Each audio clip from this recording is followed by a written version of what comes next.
Hello, good afternoon, guys. Welcome to MK Convenience Brokerage. My name is Mohammed. In this video, I'm just gonna go over the basics U.S. passports. The world is yours. United States Department of State guide. Now, whenever you apply for the passport, they give you a small brochure. A lot of people end up losing it. I just want to go over some of the important things. Before saying first, these are some of the contact information over here. So if you're in any of the countries and you have to contact, obviously you're not outside, if you're in the embassy or whoever, like whoever it is. These are some of the things over here you can contact and they're able to help you out. Alright, so let's get started. So about your passport, so whenever you apply for a passport, they give you like a small brochure such as this one. Just keep in mind it's very important to read it on your own, and as well as read the whole guide because they do teach you most important thing. Always make sure you safeguard your passport. Don't lose your passport. It's like your social security card. It's like your driving license. Like you lose it, you could always get a new one, but the thing is that the numbers or certain things are going to be the same, and you don't want anyone else to be abusing it. So keep in mind. So if you ever do lose your passport, this is the toll-free number 1-877-487-2778. You can always contact them, and you have to complete, sign, and mail form DS64 to the address in the form, also found on the travel.state. Whichever it is, you basically have to mail it to. If you're in the United States, so there's a certain place you do it, but if you're outside of the country, they'll guide you to where you have to mail it, obviously to the embassy. Additional tip for travel: so make sure whenever you're going anywhere, make sure you make photocopies of your passport. Just keep in mind because certain things you won't be able to find photocopies anywhere else.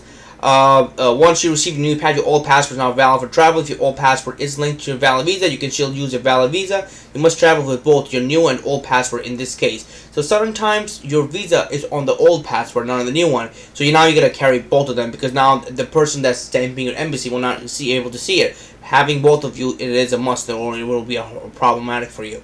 Make sure your health insurance covers you while overseas. There are certain insurance carriers that might cover you when you go outside of the country. So, just double check with your insurance, whoever you're with. Smart travel enrollment program. So this is enroll in the step to receive travel and safety updates while ahead by entering your travel, entering and contact information in step. We will also be able to better assist you during an emergency. So basically, it's saying that, register with them so that they're able to know what's going on. If you have anything else and any information, they're able to step by step help you out, whatever it is. It's called Smart Travel Enrollment Program. Know before you go. Basically, whenever you're going to any country, you want to do some type of research in the country, what it is, what's going on, if there's any type of travel emergency or anything like that. You need to be up to date whichever country you're going. You need to know their law, you need to know their culture, you need to know a lot of things. So don't just go in any country just like randomly. Try to do some of your research so now you know something about it. Inter-country adoption. Every year, thousands of families in the United States experience the joy of adopting a child from another country. If you're considering inter-country adoption, make sure you learn the other country's law and requirement first. So if you want to plan to adopt a kid from another country, if you're there, just keep in mind, just learn the laws, whatever it is, because the laws are different in every country. International parental child abduction. Basically, under federal and state laws, it is a crime for a parent to take a child outside of the United States without the other parent's consent. If the child is a victim of international parental child abduction, or you fear the possible abduction, you can always contact the office. If you feel like, let's say if you're divorced and your husband is taking your daughter or son some other country, you can always contact the number over here, 1-202-501-4444, if you think that the person is planning to abduct your child.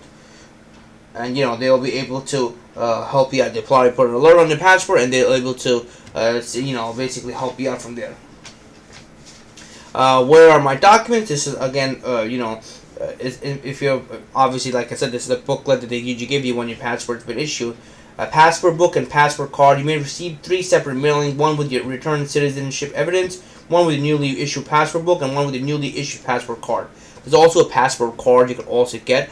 Passport card is a small card. It's not used for international, but it's used for like local areas. If you plan to go to Canada, if you want to go to Hawaii, any of the United States territories, you don't need to carry your passport. You could always use a passport card, which is like a passport, like a small, like a credit card type card with your picture on it, and you could use that for as well to go to anywhere else. But like I said, it's not used for international.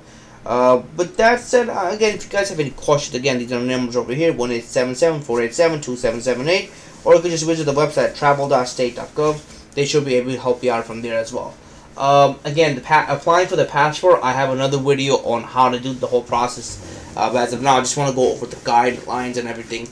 Just keep in mind, once you receive your passport, read through the laws of countries that you're planning to visit. You want to know the laws of countries you want to go. Make sure you're up to date on yourself. Let the embassy know that this is the country I'm going to be going to. This is the place I want to live into, so that they can they can basically check on you if everything's okay, just in case something happens. Or let's say if there's an emergency, there's a war, whatever it is, they want to alert you so you could get the first person to be out of the country. These are some of the things that they want to make sure. And learn the laws and cultures wherever you're going. Learn about child, like endangerment or whatever it is. You want to be up to date. That's what I'm trying to say. And once you're good with that, then it'll be no problem for you. With that said, thank you again, guys, for watching this video, and I hope you guys enjoyed it. If you guys have any other questions, comment, or concern, please comment, like, subscribe. I'll try my best on my part to help you out as much as I can. Thank you again, guys, for watching this video, and I hope you guys enjoyed it. Thank you.